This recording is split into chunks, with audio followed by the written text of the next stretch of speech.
In 1995, a 22-year-old electrical engineering student in rural Missouri called into the biggest paranormal radio show in America and said he'd built a working time machine in his garage. 2 years later, he vanished.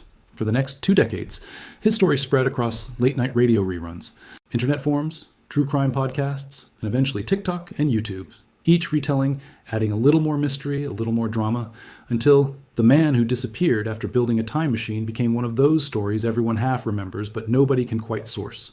Here's the part almost none of those retellings get right. He didn't time travel. And when you actually trace the verified, documented facts instead of the legend that grew up around them, what likely happened to him is sadder, more human, and frankly, harder to sit with than any science fiction explanation could ever be. His name was Mike Markham, and in 1995 he was living in King City, Missouri, working on a homemade device inspired by something called a Jacob's ladder, a real, well-understood piece of electrical equipment that creates a climbing arc of electricity between 2 diverging metal rods. You've almost certainly seen one before, even if you didn't know the name. It's the device mad scientists are always cranking up in old monster movies, the one with the buzzing blue lightning crawling upward between 2 metal poles. It's a genuinely cool-looking piece of basic high-voltage electrical engineering. It has never, also in the history of physics, been connected to anything resembling time manipulation.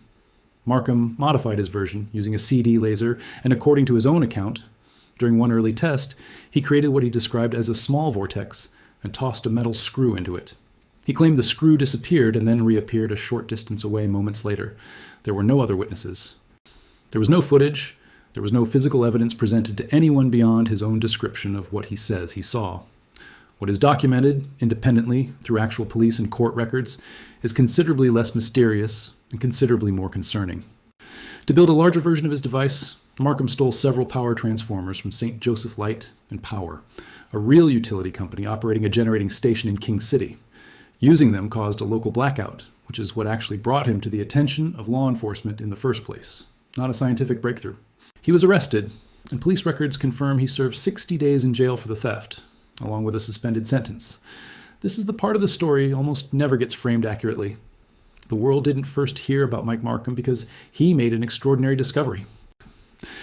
It heard about him because he committed a crime serious enough to draw real legal consequences, and the time machine story is what came out of his mouth in the aftermath, on a call-in radio show with absolutely no fact-checking process whatsoever, hosted by Art Bell on the program Coast to Coast AM, which, by the mid-1990s, was reaching somewhere around 15 million listeners a night across hundreds of stations. Markham's first appearance on the show generated enough public fascination that listeners reportedly mailed him donations and spare electrical parts so he could keep building. This time, he said, using legally acquired equipment instead of stolen ones.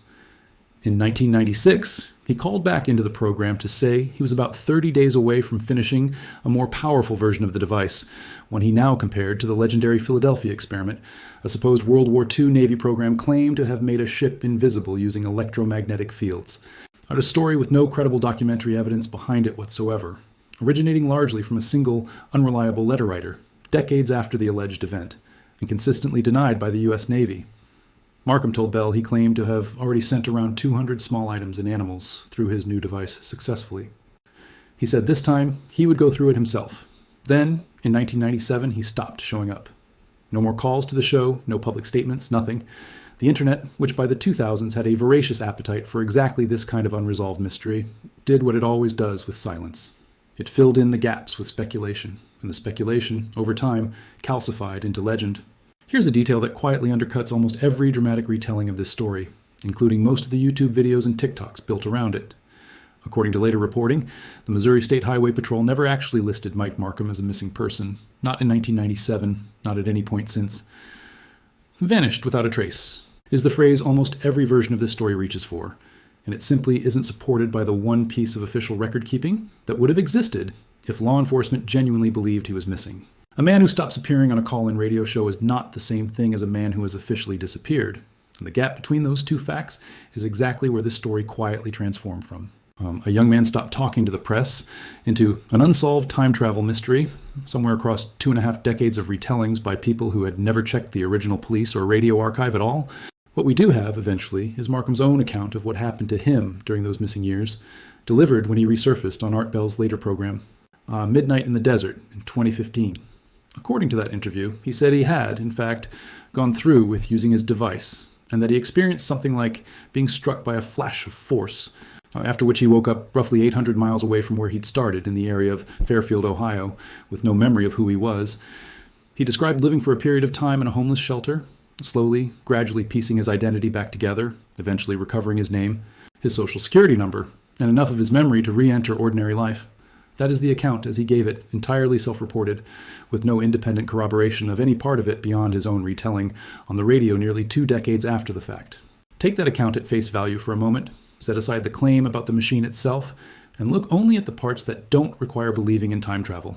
A young man in his early 20s, freshly out of jail, having become an overnight minor celebrity on a massive paranormal radio show, under intense public attention and self-generated pressure to deliver on an increasingly elaborate story he had built around himself, simply stops appearing in public life for the better part of 2 decades, then resurfaces describing a period of homelessness and memory loss he can't fully explain.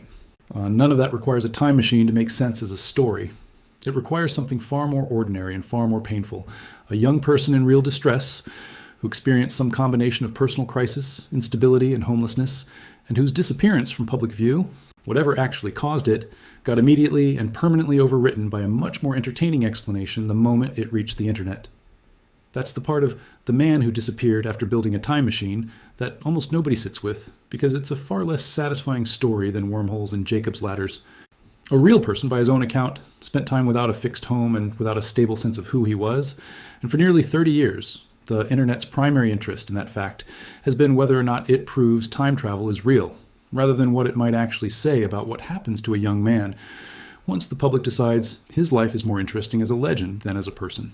He has resurfaced periodically since 2015, including launching a crowdfunding campaign in 2016, seeking support to continue his work on a new device, a detail that, taken on its own, looks a lot less like a man returning from another timeline, and a lot more like someone who never stopped believing in the project that had defined his entire adult identity since he was 22 years old, for better and for considerably worse.